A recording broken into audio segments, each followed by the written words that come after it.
ये कहानी शुरू होती है हिमांशु से।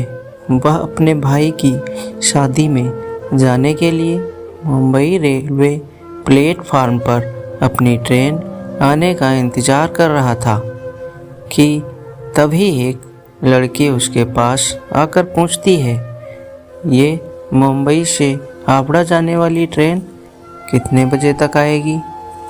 हिमांशु, 8 बजे में आएगी।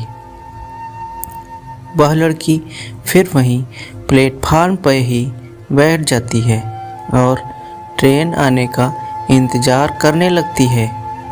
थोड़ी देर बाद रात के 8 बज जाते हैं लेकिन ट्रेन नहीं आती। हिमांशु काउंटर पे जाकर पूछता है कि ट्रेन अभी तक क्यों नहीं आई? तो काउंटर वाले हिमांशु को बताते हैं कि रेलवे ट्रैक खराब होने के कारण ट्रेन थोड़ी देर से पहुंचेगी। अब हिमांशु उस लड़की के पास जाता है और कहता है कि रेलवे ट्रैक खराब होने के कारण ट्रेन थोड़ी देर से आएगी।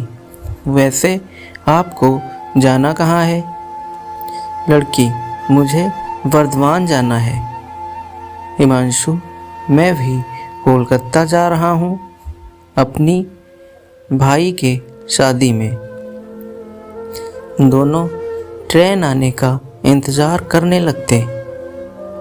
दिसंबर का महीना था और ठंड काफ़ी अधिक थी। हिमांशु ने देखा कि वह लड़की ठंड से खुद को सिकोड़ रही होती है।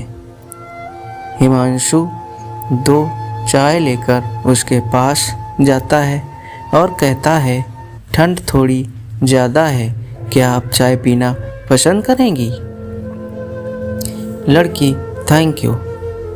अब दोनों कोई चाय पी। हिमांशु, मेरा नाम हिमांशु है, वैसे आपका नाम क्या है? लड़की, मेरा नाम रिया है। अब रात के 11 बज गए लेकिन ट्रेन नहीं आई।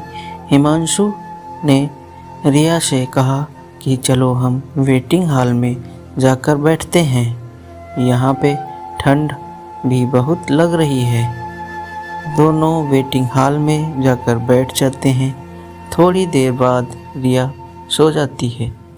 अब हिमांशु के आंखें रिया को ही देख रही होती हैं।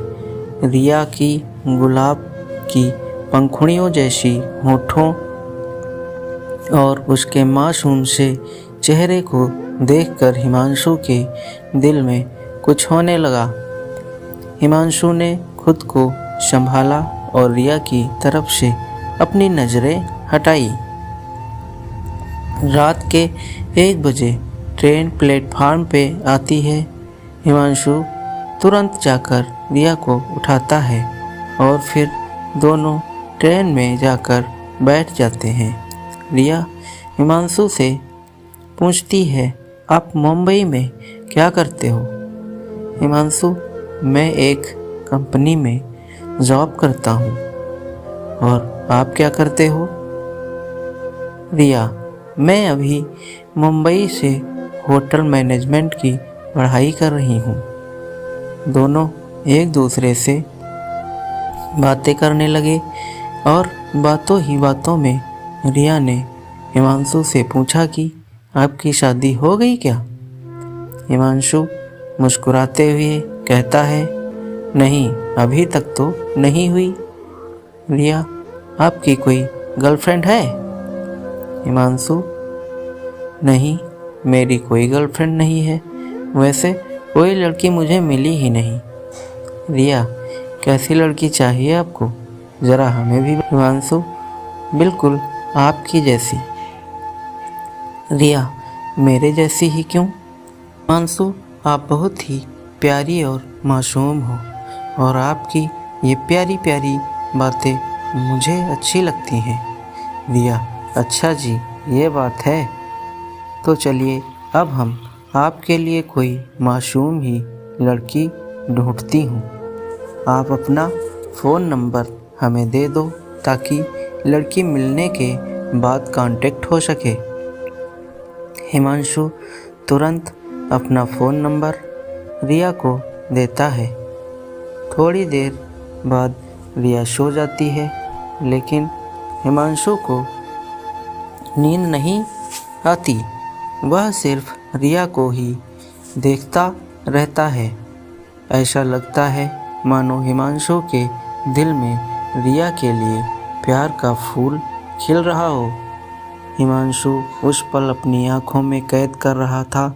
वह सोच रहा था कि क्या पता फिर कभी रिया से मुलाकात होगी या नहीं।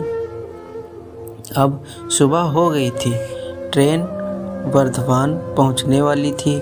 रिया हिमांशु से कहती है, मेरी मंजिल आ गई, अब मैं चलती हूँ। हिमांशु थोड़ा उदास हो जाता है।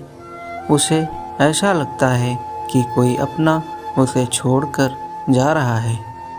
ट्रेन वर्धमान स्टेशन पे रुकती है और रिया मुस्कुराते हुए हिमांशु को अलविदा कहती है। हिमांशु ट्रेन की खिड़की से रिया की तरफ देखता है।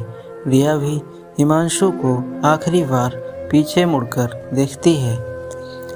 ट्रेन अब स्टेशन से चल पड़ती है, लेकिन हिमांशु को ही याद कर रहा था। कुछ समय बाद हिमांशु के फ़ोन पे एक मैसेज आता है, जिसमें लिखा था, तुम्हारे लिए लड़की मिल गई है। उसका नाम रिया है और ये उसका फ़ोन नंबर है। हिमांशु ने तुरंत उस नंबर पे कॉल किया और रिया ने कॉल रिसीव किया। रिया, तो लड़की कैसी लगी आपको? हिमांशु, बहुत अच्छी लगी। रिया, तो शादी करना चाहोगे? हिमांशु, जी बिल्कुल करना चाहूँगा। रिया, तो आ जाइए वर्धमान। अब मानो हिमांशु के खुशी का ठिकाना नहीं रहा। उसे उसके सपनों की रानी जो मिल गई थी। हिमांशु का घर पहुंचने तक रिया से ही बातें करता रहा। दोस्तों, ये कहानी आपको कैसी लगी हमें कमेंट बॉक्स में ज़रूर बताएं।